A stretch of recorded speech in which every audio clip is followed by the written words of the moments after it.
Que reação é essa? Vai vir doenças em suas carnes. A partir daí, os filisteus decidem então devolver a arca. E quando eles decidem devolver a arca, Aminadab vai recolher essa arca à sua casa e vai ficar com ela 20 anos.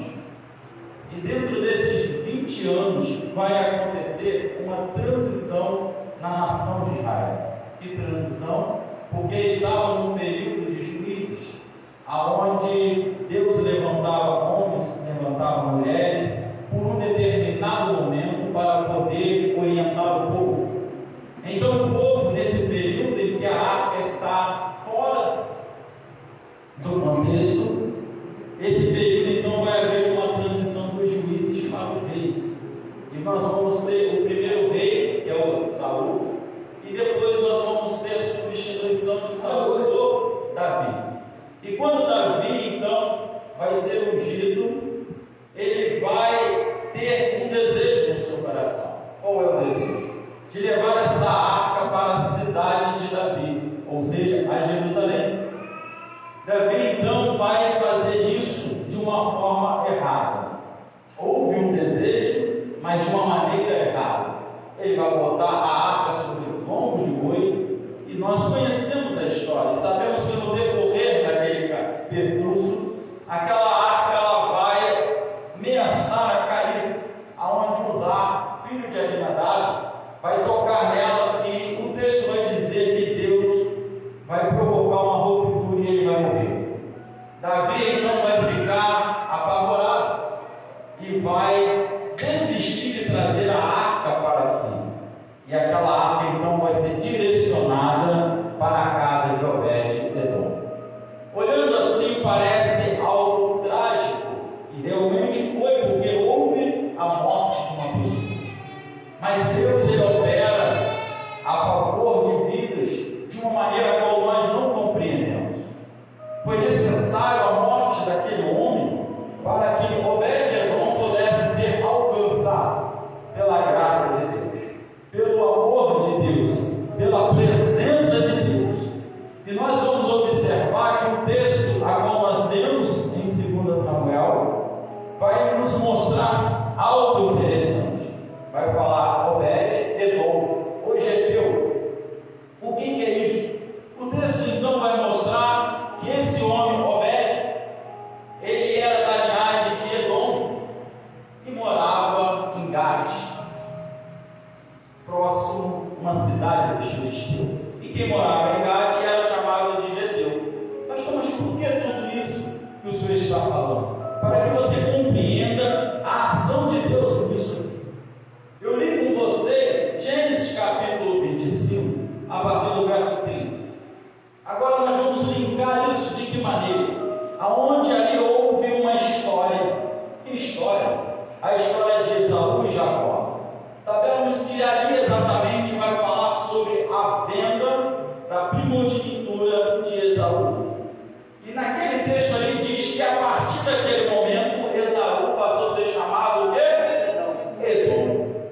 Não sei se vocês acompanharam o raciocínio. Lá na frente existia um homem da linhagem de Edom, que lá atrás foi destituído de ser abençoado por Deus. Olha que coisa. Lá atrás, no período patriarcal, em que veio Abraão, veio Isaac, já em Jacó, Jacó vai abençoar, Isaac vai abençoar e abençoa Jacó e não Esaú. Naquele exato momento, Esaú ele vai se afastar totalmente daquilo que estava reservado para ele. E muitas das vezes, nós vamos ver que isso acontece na nossa trajetória, no nosso dia a dia, sem percebermos, ou às vezes propositalmente, vendemos aquilo que é de mais importante para nós, que nós às vezes não entendemos que é. Esaú então vai dizer: eu estou cansado, eu estou prestes a morrer, para que eu quero a primogenitura? E muitas das vezes nós, na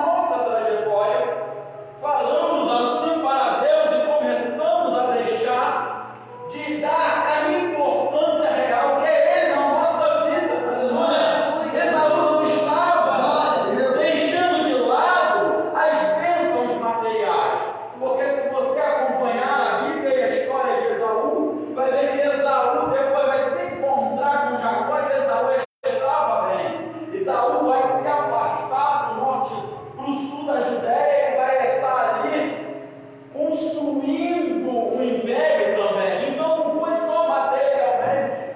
O principal de Esaú, que ele estava se afastando da glória, da presença de Deus sobre ele, sobre a casa dele, sobre a família dele. Esaú não estava pensando nas circunstâncias que aquilo ia causar futuramente. O interessante é que de Abraão, por ali, Isaac, Jacó, até o período ali de Juízes, a qual nós temos, vai dar aí mais ou menos uma data firme, 1.200 anos. Olha, 1.200 anos depois vai acontecer esse episódio. 1.200 anos depois vai acontecer a morte de um homem. E aquela morte vai fazer com que a arca seja endereçada à casa de Obed. Agora, começa a pensar comigo. A arca estava passando, eu estive olhando mais ou menos o trajeto que Davi estava fazendo. A casa de Obed-Edom ficava à beira da estrada. À beira da estrada, à beira do caminho. E se você olhar na Bíblia, à beira do caminho vai mostrar pessoas necessitadas, como Bartimeu estava à beira do caminho, necessitado, esperando o milagre acontecer na sua vida. Mas aquele homem, mesmo estando à beira do caminho, ele não vai ir de encontro à arca, porque ele sabia que ao longo dos anos ele tinha sido destituído daquele privilégio, tinha sido destituído daquela graça. Aí que está o grande amor de Deus pela minha vida e pela sua vida. Mesmo nós, às vezes, deixando de lado a importância de ter a presença, de ter a arca conosco, dizendo para Deus: estou cansado, estou prestes a morrer, não dá mais, não quero mais, não vou mais. Aqui nós vemos o próprio Deus ocasionando circunstância para que Deus pudesse ir à casa de Obed. Se você olhar a arca, ela ficava numa repartição dentro do tabernáculo, contando de fora para dentro, era a terceira repartição. Olha o que Deus estava mostrando naquele momento, já apontando para um futuro em Cristo Jesus. Que futuro era esse? Que Deus não ia ficar mais centralizado esperando o homem e até ele. Ele mesmo iria até o homem, porque o homem iria olhar para si e não ia ter condições de chegar a ele. Então eu preciso ir até o meu pai. Oh Jesus! Oh Jesus! Oh meu Deus! E nessa tarde eu me tranquei no quarto e falei: Senhor, na quinta-feira passada, eu estava com uma linha de raciocínio, a linha fugiu, e o tema era o mesmo, o que hoje o Senhor quer? E começou a vir essa história de Esaú ao meu coração. E eu estava ali, eu falei: Senhor, eu ainda não estou entendendo o que o Senhor quer falar numa campanha como essa. E Deus falava ao meu coração: a casa de Obed era material, era um lugar de quatro paredes. A casa hoje, aqui nesse lugar, são os meus servos vencidos. Eu estou observando o pastor e foi apresentado ninguém que não esteja congregando, ninguém que não esteja em Cristo. Eu falei: Senhor, é isso mesmo, não pode falar. Porque tem pessoas que estão se sentindo cansadas, tem pessoas que estão orando e dizendo: estou prestes a morrer, já não estou mais ligando se vai ou se não vai. Mas hoje você veio aqui para dizer, Alan, o seguinte: a arca está chegando novamente na sua casa.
não há um relato de bênçãos, não há um relato de mover. Ou seja, se você compreender que Deus está falando comigo e você hoje, é para nós que estamos aqui mesmo, e para quem está nos ouvindo através das redes.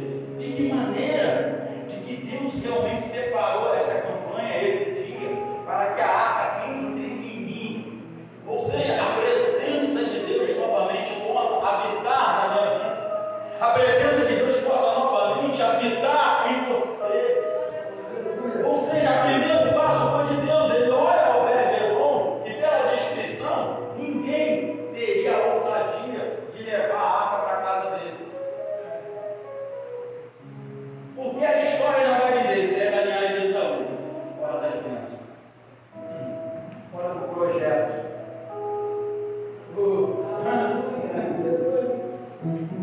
Mora lá em Gade, é aliançado com os filisteus, inimigo de Israel. Deve ser espia, se botar a arca lá, ele vai tomar a arca de novo. Israel vai ficar sem agora. Humanamente olhando, se deduz isso. Mas Davi, ele vai sem pensar e sem olhar a aparência daquele homem, ele vai direcionar para ele. Deixa ele. De repente, porque no lugar mais próximo, de repente, porque era a comodidade de não querer mais transportar daquela maneira, se livrar do que poderia acontecer com ele, Davi. Ele deixa ele ir. E é colocado. Agora essa arca entra na casa de Obed-Edom. Legal. Oh, Jesus. Mas ele não era sacerdote? Não era levita? Ué, 3 meses, será que ele nunca fez nada nessa arca? Tirou o pó. 3 meses, será que ele nunca fez uma manutenção naquela arca? Ou deixou ela lá totalmente? Ainda que tenha deixado, ele sempre tem certeza que a distância é melhor. Ele teve o privilégio de ver a presença do Senhor dentro dessa casa. E nesse período que a arca estava aqui, a arca, como nós todos sabemos, era um caixote de madeira, uma dimensão de 2,5 côvados de comprimento, ou seja, 1,25 m mais ou menos, com 1,5 côvado de altura e de largura mesmo, 75 centímetros mais ou menos. Aí você vai ver por que ela é comprida, por que ela não é um quadrado de medidas iguais, porque a longanimidade, porque a misericórdia, porque o trabalho do Senhor. Ou seja, Israel estava aprendendo aquilo ali na caminhada. Ou seja, de repente você que um dia foi chamado para estar na presença do Senhor, orando, buscando a presença, para levar a presença a arca em outros lugares.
a Luciana fez sobre Cristo, que ela vai. Mas ela vai entrar aqui também, anunciando a exposição daquilo que Obed-Edom iria receber e iria levar. Porque se você olhar as 4 argolas, tem um significado. Porque ficava uma frente e uma atrás. Uma frente e uma atrás. Se você cruzar daqui para lá, você faz 4 campos. Se isso olharmos isso geograficamente, nós temos norte, nós temos sul, nós temos leste, nós temos oeste, nós temos então os 4 cantos a qual Obed-Edom deveria levar aquela graça. Ou seja, a presença de Deus, quando entra na minha, quando entra na sua vida, não é para ficar dentro da minha casa, não é para o meu esposo ser abençoado, não é para o meu filho ser abençoado, não é para o meu ministério crescer, é porque vai entrar na minha casa, vai entrar na minha vida, mas eu não vou fazer isso com a presença de Deus. Que levar a presença de Deus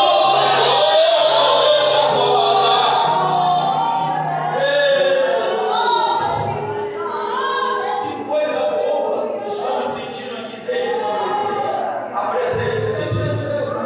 Eu sei que eu gosto um pouquinho do João também me conhece, eu sou isso aqui mesmo.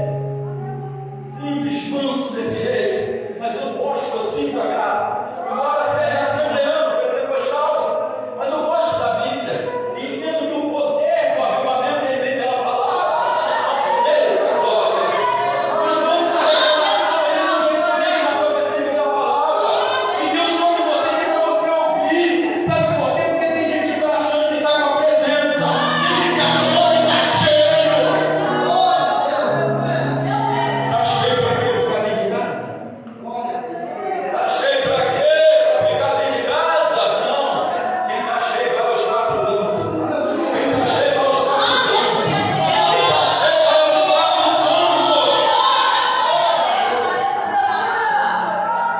Pastor, eu estou cheio, eu estou querendo ir, mas eu estou cansado. Preste a morrer. Mas não mente. A famosa atitude. Sabe por quê? Porque a sua atitude vai repercutir no futuro da sua casa. Porque estava acontecendo. Ainda bem que o cenário dele ele estava apontando para a graça. Um amor imerecido. Algo que eu não vou conseguir com meus esforços alcançar. E nenhum de vocês. Então Deus aqui no Antigo Testamento já estava mostrando essa graça até a casa de Obed-Edom. E como eu falei, essa arca dentro da casa de Obed-Edom, tendo toda essa plenitude de Deus, tendo todo esse propósito da presença alcançar os 4 cantos, ela era feita de madeira e revestida de ouro, a parte de baixo. A parte de cima, que é chamada de tampa ou propiciatória, era maciço, mas a parte de baixo não, ela era de madeira. E essa caixa, ela significava e simbolizava a presença de Deus. Dentro dela continha as coisas que apontavam a manifestação de Deus. Agora você venha meditando comigo o que Deus estava apontando para Obed-Edom e ensinando a mim e a você nesse vídeo. Você vai olhar essa caixa de madeira e revestida de ouro, com uma tampa maciça, totalmente de ouro. Temos 2 peças. A mesma proporção que tinha de madeira tinha de revestimento de ouro na parte da caixa. Mas na tampa não, ela era maciça. Isso vai mostrar para mim e você, apontando para o futuro, aqui na Bíblia, as 2 naturezas de Cristo. A parte de baixo, de madeira revestida de glória, porque ele veio com um homem. João vai dizer: no princípio era o Verbo, e o Verbo estava com Deus, e o Verbo era Deus. Depois, mais à frente, vai dizer: e o Verbo habitou entre nós, e vimos a sua glória, como a glória do unigênito do Pai. Se você olhar, a arca representa o que? A presença, Shekinah, a glória de Deus. João está falando: eu vi essa arca andando comigo, eu vi essa arca me ensinando, eu vi essa arca lançando sobre mim uma palavra profética de que eu iria às nações, eu vi essa arca multiplicando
desemprego, tinha substabilidade, mas ele ouvia falar que a arca passeava por Jerusalém.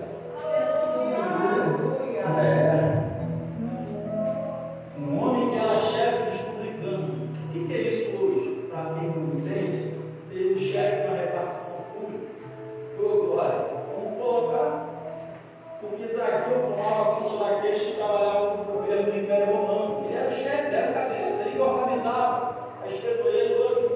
Imagina hoje, transferindo hoje um homem no nosso meio assim, chefe de uma repartição pública. Está bem, tá? Era Zaqueu.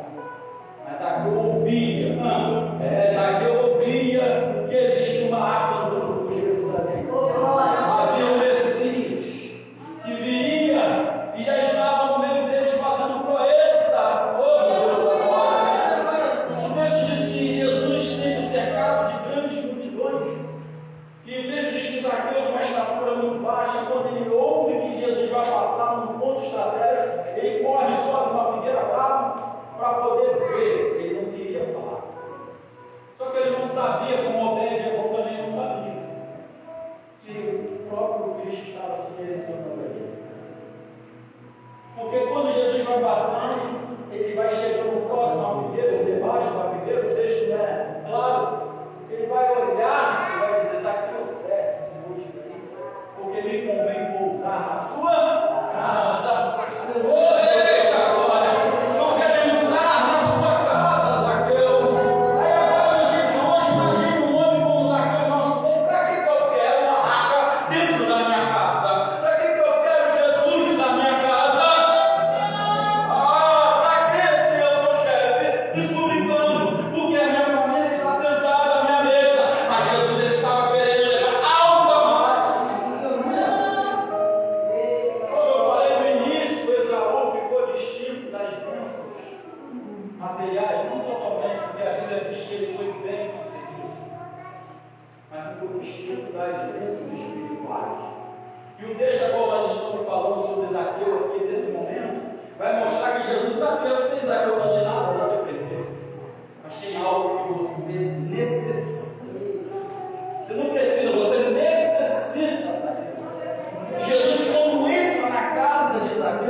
É a presença que estava entrando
sabe tão bem que ela reina.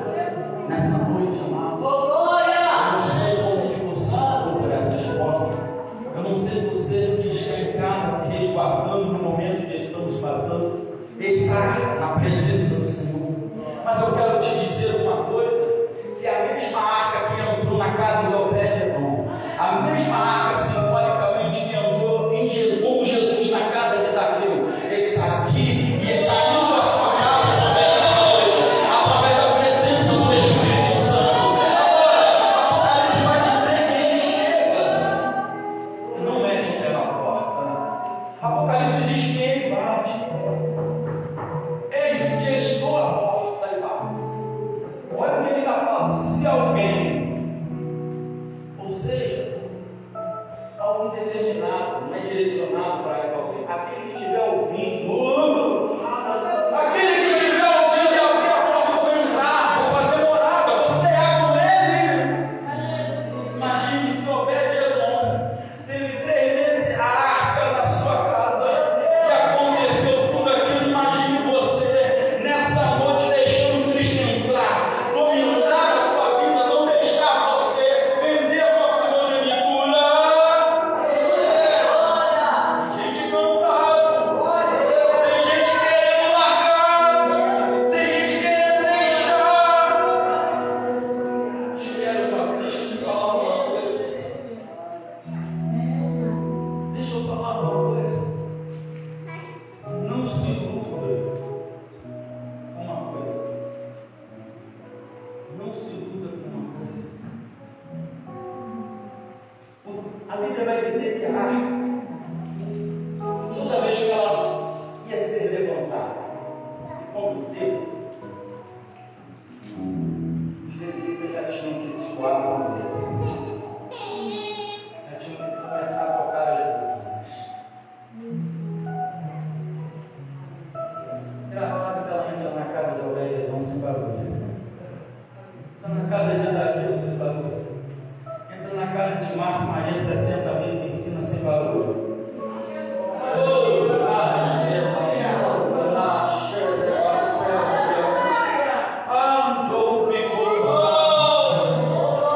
Muitos que estão tocando buzina, tem muitos que estão soprando, mas não estão com uma arca nas costas. Ai, Jesus! Aí vai e vem, as coisas não florescem, porque a vara não está na arca. Vai e vem, não é edificação, porque a tábua não está na arca. Vai e vem, e não é manifestação espiritual, porque o maná não está na arca. Porque não tem arca, só tem buzina, só tem a parede que vai conduzir a arca. Nós não temos presença de Deus, mas nessa noite tem uma presença. Nessa noite tem uma glória.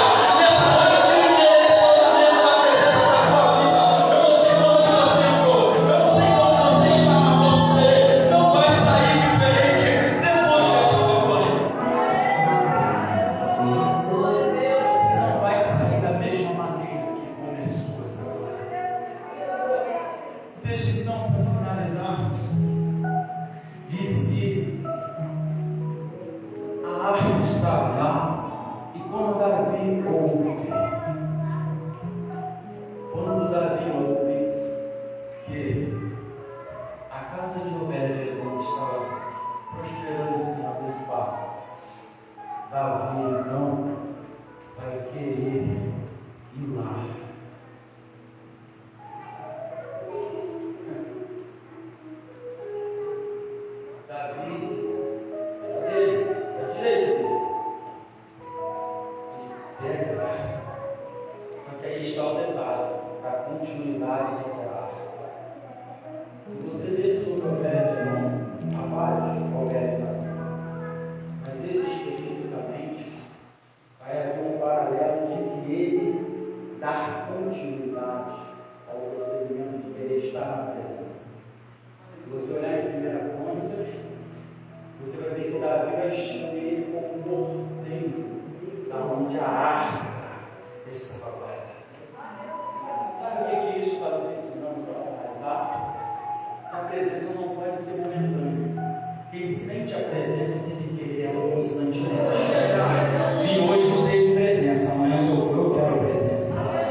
você.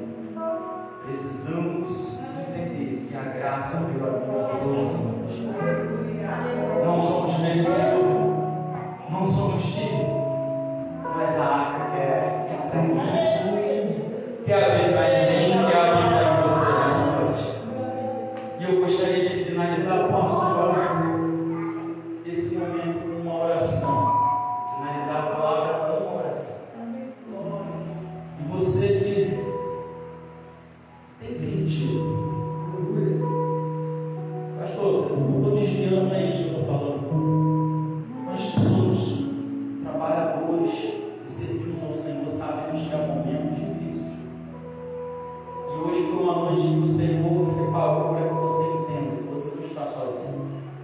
Que o mesmo Deus que viu Obed, viu você e quer que a arca entre em você nessa noite, para a recuperação das suas vidas, o crescimento da sua vida e abençoar a sua casa. Se você deseja nessa noite orar comigo,